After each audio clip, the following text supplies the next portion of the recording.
Le Phédon de Platon, dialogue sur l'immortalité de l'âme, suite.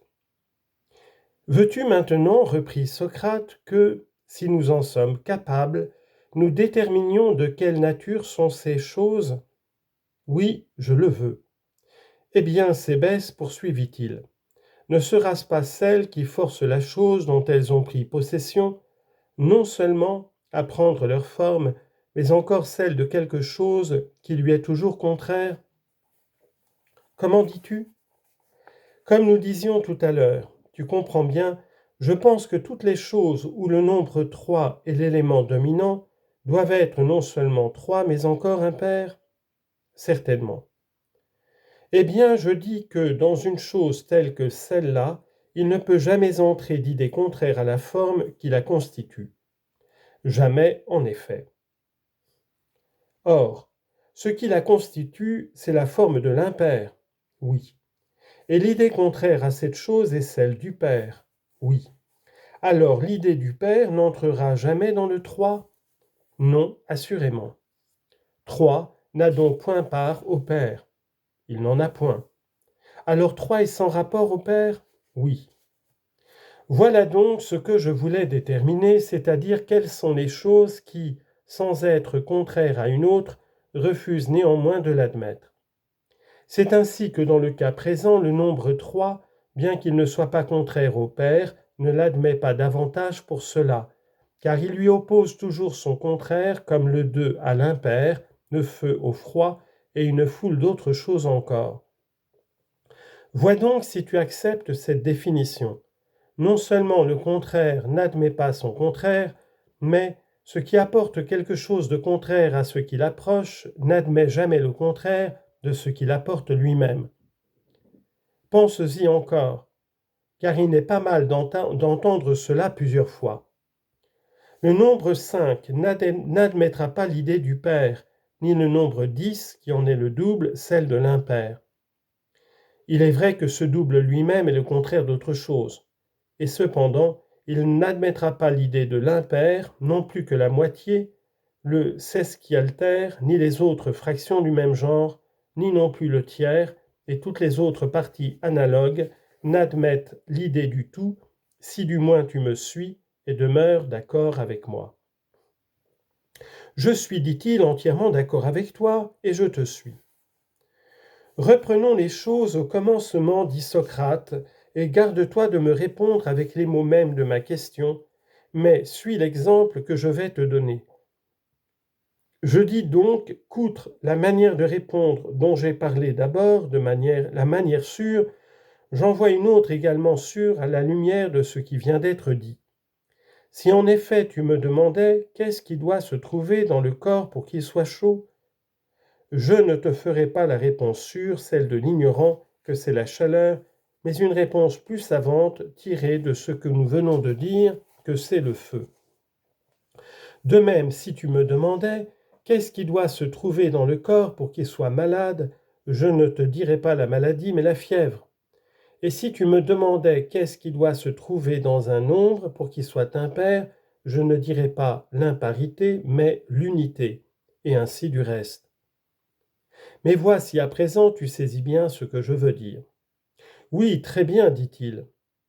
Maintenant, continua Socrate, réponds. Que faut-il qui se trouve en un corps pour qu'il soit vivant? Une âme, dit-il. En est-il toujours ainsi? Sans doute, fit-il. Ainsi, quoi qu'elle occupe, l'âme y vient toujours en y apportant la vie? Oui, certainement, dit-il. Or, y a-t-il quelque chose de contraire à la vie ou n'y a-t-il rien? Il y a quelque chose, dit-il. Quoi? La mort. Donc il n'est pas à craindre qu'elle reçoive jamais le contraire de ce qu'elle apporte toujours. Cela suit de nos prémices. Assurément, dit Cébès. Mais ce qui n'admet pas l'idée du Père, comment l'avons-nous appelé tout à l'heure?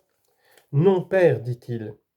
Et ce qui ne reçoit pas le juste, et ce qui ne reçoit pas le musical.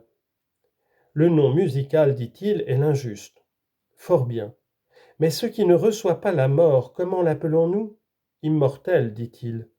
Or l'âme ne reçoit pas la mort? Non. L'âme est donc immortelle?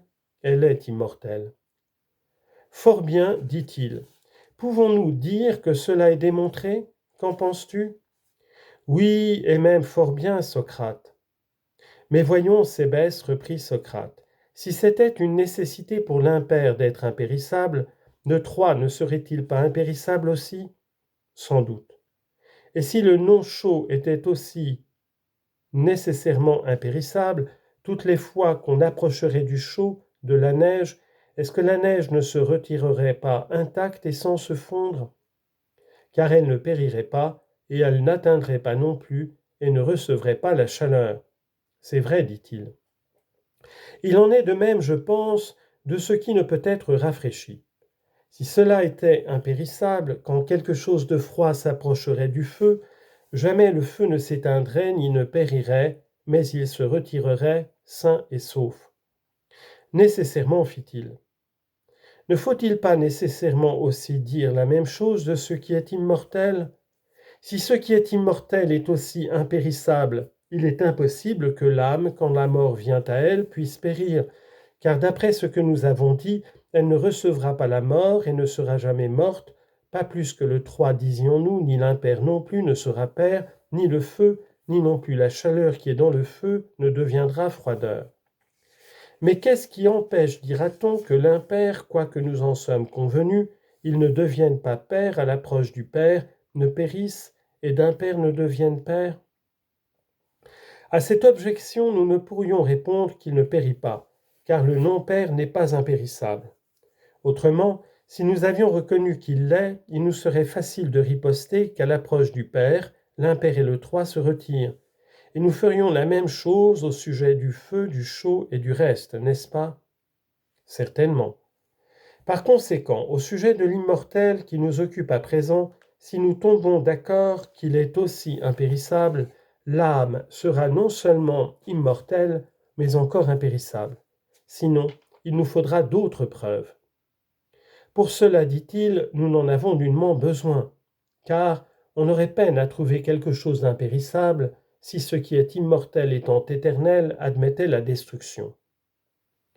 Mais quant à Dieu, dit Socrate, à la forme même de la vie et à tout ce qu'il peut y avoir encore d'immortel, tout le monde conviendra, je pense, qu'il ne périsse jamais.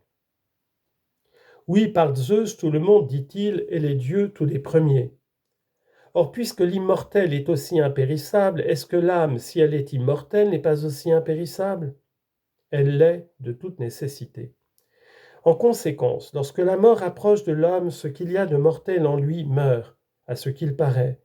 Mais ce qu'il y a d'immortel se retire sain et sauf et incorruptible et cède la place à la mort. C'est évident.